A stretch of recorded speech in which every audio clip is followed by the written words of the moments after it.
Est-ce- Bonjour Virginie. Bonjour Nathalie. Eh bien, tout d'abord, je te remercie d'avoir accepté de témoigner au sujet de ton accompagnement. Donc, je vais te laisser te présenter auprès de tout le monde. Je suis Virginie, j'ai 44 ans, deux enfants, je suis parisienne et depuis 4 ans, j'habite à Nantes et je suis professionnelle du marketing. Très bien. Alors, dans quelle situation étais-tu avant de commencer l'accompagnement? J'étais en CDD, je savais que ce CDD allait se terminer en fin d'année, puisqu'on était en fait au début de l'année 2018, et je savais qu'effectivement il allait falloir, alors non pas parce que il n'était pas content en fait de ce que je faisais, mais les employeurs que j'avais à l'époque n'avaient pas le budget en fait pour renouveler mon contrat. Donc je savais que de toute façon il allait falloir que je trouve en fait une autre opportunité professionnelle, et j'avais vraiment envie de me poser et de me poser les bonnes questions justement pour savoir dans quelle direction aller et trouver vraiment quelque chose qui me corresponde et dans lequel je m'éclate. D'accord. Et dans quel domaine étais-tu? Je faisais du conseil en fait au niveau du marketing et de la communication digitale à destination des TPE de Loire-Atlantique, principalement les professionnels du commerce et du tourisme. D'accord, très bien. Alors, quelles étaient tes attentes au sujet de cet accompagnement? Je voulais y voir plus clair, je voulais avoir retravaillé en fait sur mes compétences, sur vraiment ce qui me plaisait le plus en fait dans mon activité professionnelle. J'avais vraiment envie de faire un point par rapport à tout ça. Je me posais aussi plusieurs questions, à savoir est-ce que j'avais envie de continuer en fait sur une activité salariée, ou est-ce que j'avais envie aussi peut-être de lancer un projet. Donc voilà, je voulais un petit peu clarifier tout ça et, et voilà, avancer, ouvrir mes chakras. Ok. Alors, justement, quels ont été déjà les résultats obtenus et puis ta conclusion? Les résultats obtenus, ça m'a permis de changer en termes d'état d'esprit beaucoup de choses. Alors, les choses sont allées assez vite hein, finalement, puisque assez vite en fait dans une opportunité professionnelle, voilà, que j'ai étudiée, que j'ai suivie, puisque du coup j'ai donné ma démission. Donc j'ai écourté en fait la fin de mon CDD pour me lancer en fait dans cette aventure dans une nouvelle entreprise. Et puis finalement, en continuant aussi à travailler sur ma réflexion professionnelle, sur ce que j'avais envie de faire, sur ce qui me correspondait, je me suis rendu compte que ce projet-là que j'avais accepté, cette nouvelle opportunité professionnelle, c'était une belle opportunité professionnelle, elle était intéressante, mais finalement, elle ne correspondait pas du tout à ce que j'avais envie de faire. Donc j'ai arrêté cette activité professionnelle, j'ai fait en sorte qu'on puisse effectivement terminer en fait cette période d'essai. Et ça, c'est aussi un point positif de l'accompagnement, parce que auparavant, j'aurais pas nécessairement eu le courage ou l'audace de dire non, là, c'est pas ce que je veux, c'est pas ce que j'ai envie de faire, c'est pas dans ce domaine-là en plus où je peux être la plus compétente, la plus performante, c'est pas celle qui me permet effectivement d'aller vraiment mettre toute mon énergie en fait au service d'une entreprise. Et ben du coup, j'arrête et je me reconsacre en fait vraiment à ce que j'ai envie de faire. Je me refocalise en fait sur mon projet professionnel à moi.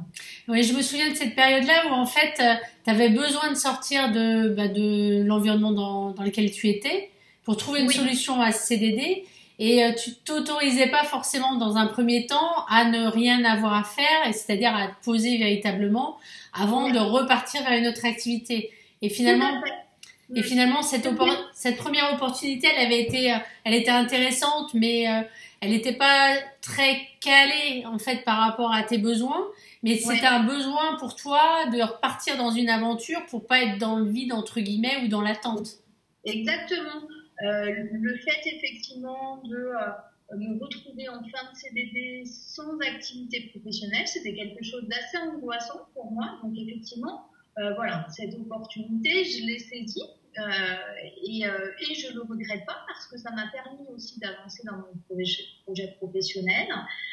Mais effectivement, je suis très heureuse d'avoir pu dire, non, c'est pas ça, c'est pas ce qui me correspond, et pouvoir effectivement m'autoriser à me laisser un petit peu plus de temps pour aller dans une direction qui est plus la mienne. Super. Et justement, cette direction qui est plus la tienne, quelle est-elle? Aujourd'hui, donc j'ai un MBA en marketing. J'ai passé plus d'une quinzaine d'années en fait dans le domaine du marketing, à la fois sur des postes en fait au sein d'entreprises en tant que responsable marketing, en tant que chef de produit, et puis en tant que conseil au sein de cabinet de conseil en fait dans le domaine du marketing. Et aujourd'hui, j'ai plus envie de consacrer en fait mon activité à des fonctions en fait de consultant fonctionnel dans l'accompagnement de clients dans la mise en œuvre en fait de leurs projets. C'est plus ces éléments-là en fait qui m'intéressent. Alors pas en étant complètement déconnecté du marketing, notamment en travaillant pour des directions marketing, pour des directions commerciales, pour des directions de la relation client, mais effectivement non plus dans une activité exclusivement de promotion en fait de produits qui sont commercialisés par l'entreprise, mais plus dans une logique en fait d'accompagnement de clients dans des projets de mise en place de solutions logicielles. Ok, super. Et donc, qu'est-ce qui t'a permis finalement d'atteindre ces résultats entre guillemets, c'est-à-dire d'identifier ton projet et puis de te permettre aussi de t'être autorisé à dire non à un travail, à un poste qui te correspondait pas véritablement? Qu'est-ce qui a fait qui t'a permis cette évolution?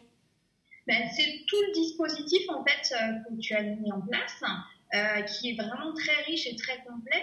Il y a à la fois effectivement un gros travail très personnel qui n'est pas toujours évident. C'est vrai. C'est pas toujours évident de continuer l'activité professionnelle et l'investissement en fait dans les challenges, donc les activités individuelles qu'on doit réaliser. Mais en même temps, c'est ces activités individuelles qui permettent d'avancer, de mûrir.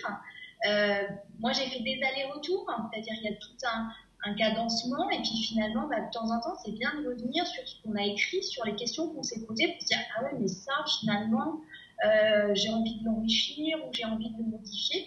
Donc toute cette activité, elle permet vraiment de se remettre en question, toutes les questions qui sont posées, toutes les activités, c'est-à-dire à la fois des activités traditionnelles quelles sont mes valeurs, quelles sont mes compétences, comment j'avance là-dessus, mais des choses aussi qui permettent de se mettre dans un autre état d'esprit avec les activités que tu nous demandes de faire, qui permettent de sortir de notre routine et qui permettent effectivement d'activer en fait d'autres choses, d'autres leviers, des choses un peu moins rationnelles et qui nous permettent en fait d'avancer. Ça, c'est la première chose. La deuxième chose, c'est la participation au groupe Facebook. Donc, l'ensemble des Nextstepeuses, on est dans les groupes que tu as constitués, des sous-groupes en fait de Nextstepeuses. Et ça, c'est extrêmement intéressant parce que on échange les unes avec les autres. Alors au début, on est un petit peu timide, on n'ose pas, on n'a pas forcément envie de se livrer à des inconnus. Et puis finalement, on se rend vite compte qu'on est à peu près toutes dans la même situation. On partage en fait toutes des moments compliqués, des prises de décision à faire, des doutes. Et du coup, ça, c'est extrêmement enrichissant de pouvoir partager avec les autres toutes ces informations. Ça, c'est vraiment, pour moi, quelque chose qui a été d'une grande richesse pendant tout l'accompagnement. Et puis, bien sûr, après, il y a nos échanges en fait individuels, en face à face, toi et moi, par Skype. Moi, c'était un des éléments aussi qui m'avait fait choisir en fait ton accompagnement, parce que je savais que j'allais avoir peu de temps et me dire il faut que je me déplace à un endroit pour rencontrer quelqu'un qui va me coacher. Je savais que ça aurait été assez compliqué. Je suis maman, je cours déjà pour récupérer mes enfants, donc rajouter encore une activité en dehors de mes heures de travail. Voilà, c'est pas forcément simple. Ça se fait, après on s'organise, mais en tout cas, ça c'était aussi un élément important. Et c'est vrai que du coup, ces échanges, ça permet d'appuyer, d'avoir de la personnalisation, de l'accompagnement individuel. Donc pour moi, c'était vraiment l'ensemble en fait du dispositif, l'ensemble de l'accompagnement qui fait en fait qui permet effectivement d'avancer et de se transformer en fait pendant l'accompagnement. Et c'est ça que je trouve intéressant, c'est à la fois le côté je travaille sur moi et en travaillant sur moi avec d'autres, j'ai un impact en fait, enfin j'ai un impact. En tout cas, je vois que mon environnement autour de moi change lui aussi. Et c'est ça qui est assez fabuleux, je trouve, dans l'accompagnement. Mais écoute, je pense que je vais te donner un chèque. Hein. Oui, on fait comme ça. On fait comme ça. Et ouais, sérieusement, c'est vraiment, enfin voilà, moi j'ai trouvé que c'était une vraie, enfin c'était une bouffée d'oxygène, hein, cet accompagnement.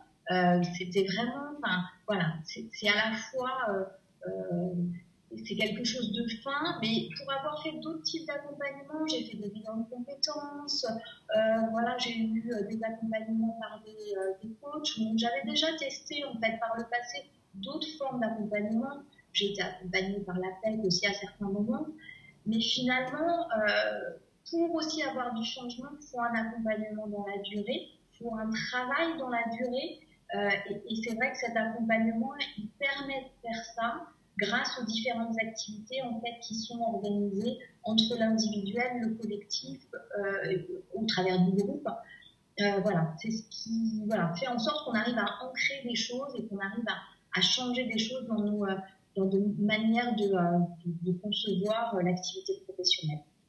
Ok, et donc par rapport à tous ces changements, quel serait le plus grand changement que tu aies vécu? Je pense que le plus grand changement, ça a été le premier, ça a été de dire j'accepte une proposition alors que je suis pas complètement convaincue. Et au moment où je l'ai acceptée, j'étais pas du tout, enfin j'avais encore du temps, j'étais pas encore vraiment le couteau sous la gorge. Donc c'était aussi de dire bon bah allez, je tente, j'essaye, je fais un petit pas.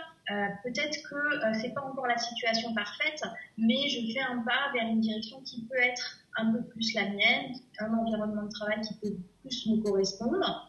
Et puis le deuxième grand changement, ça a été de dire bah non, j'arrête parce que je m'autorise à dire que ça ne me convient pas, même si c'est pas forcément hyper raisonnable hein, dans un contexte où voilà, aujourd'hui, et pour moi être indépendante financièrement c'est quelque chose de très important.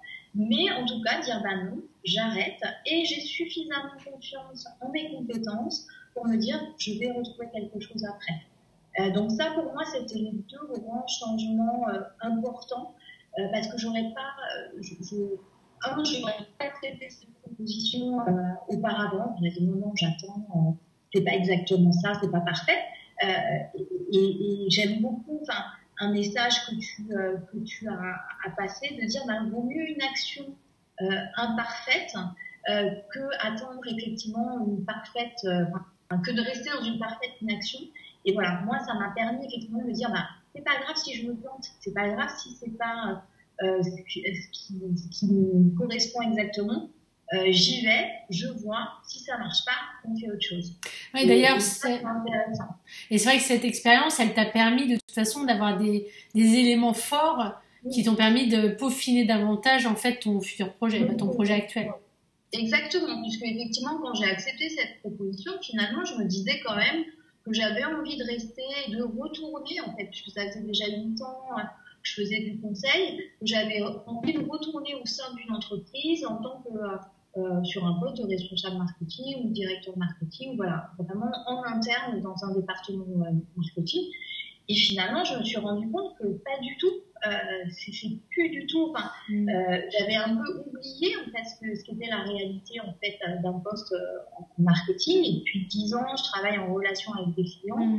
Et finalement, cette relation avec des clients, d'être sans cesse en découverte en fait de nouvelles entreprises, de nouvelles problématiques, de voilà, ce changement, cette activité un petit peu moins aussi administrative, parce que mine de rien, un poste de responsable marketing, pas quelque chose d'un petit peu administratif, ou en tout cas bureaucratique, c'est-à-dire on est plus en interne dans une entreprise, et moi j'ai besoin de mouvement, j'ai besoin de nouveauté, j'ai besoin de découverte, et effectivement ça me correspond plus de pouvoir travailler en relation avec des clients.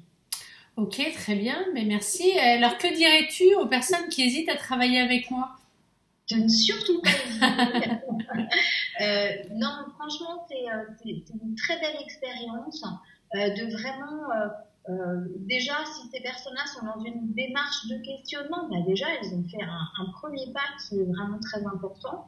Et vraiment, elles peuvent être convaincues qu'elles vont être transformées, en fait, et qu'elles vont pouvoir avancer sur leur projet, que ce soit un projet de se dire ben, quel est le métier que je veux faire pour, en tant que salarié, ou est-ce que j'ai envie de lancer ma propre activité et je m'octroie ce temps-là pour effectivement commencer à maturer en fait autour de ce projet professionnel.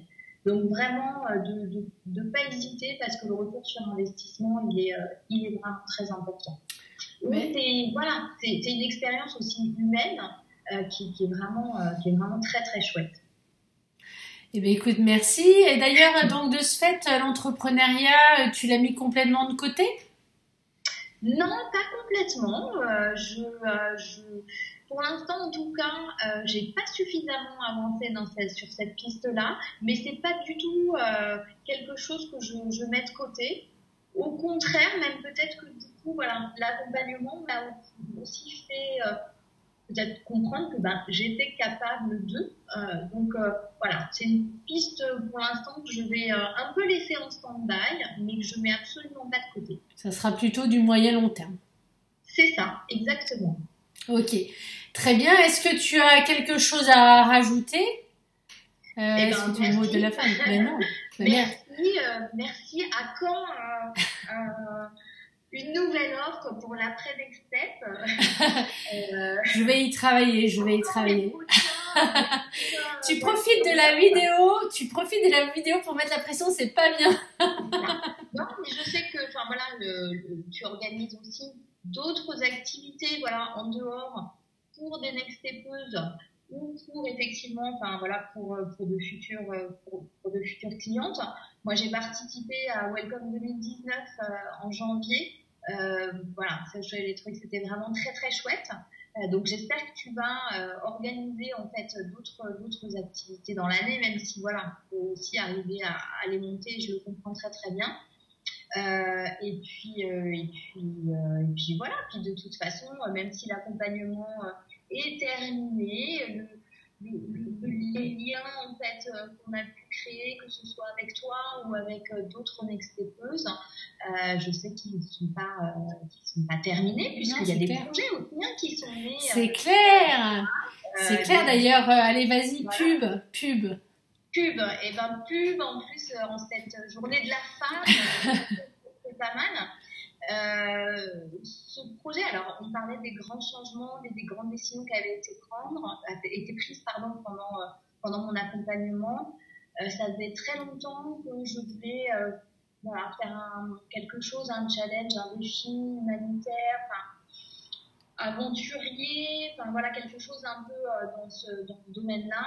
Et j'avais rencontré il y a quelques années une Nantaise qui faisait partie qui se lançait en fait dans le rallye Rose des Andes en Argentine. Donc le rallye Rose des Andes, c'est un rallye féminin 4x4 solidaire, puisque derrière il y a vraiment en fait c'est pas du tout une logique de compétition. C'est un raid en fait en Argentine pendant 10 jours et l'objectif c'est pas d'aller le plus vite, mais c'est effectivement de s'entraider les unes les autres et d'atteindre un objectif, une direction, et d'essayer de suivre un cap, d'être au plus près en fait de ce cap-là, donc de bien s'orienter en fait pendant le parcours. Et puis ce rallye il a pour objectif de soutenir une association d'équinothérapie, je vais y arriver, d'équithérapie, je n'importe quoi, voilà, c'est l'émotion, qui aide en fait des enfants avec des handicaps, avec des chevaux. Donc c'est aussi pour soutenir en fait cette association. Donc je me lance avec une autre Nextstepeuse dans ce challenge, et j'espère que l'aventure va être très enrichissante. J'en doute pas vraiment. C'est clair. Et c'est un beau défi aussi de se dire, je vais essayer de convaincre des personnes de nous soutenir en fait dans notre projet. Donc je trouve que c'est aussi la préparation de l'aventure est aussi une belle aventure. Mais super, bah écoute, de toute façon, là, forcément que je vais vous suivre, c'est évident. Et puis, ben, merci pour tous ces mots, merci pour ce témoignage, ça me touche beaucoup. Et on reste en contact et on se dit à très vite. À très vite. Bye bye, merci encore, ciao. Ciao.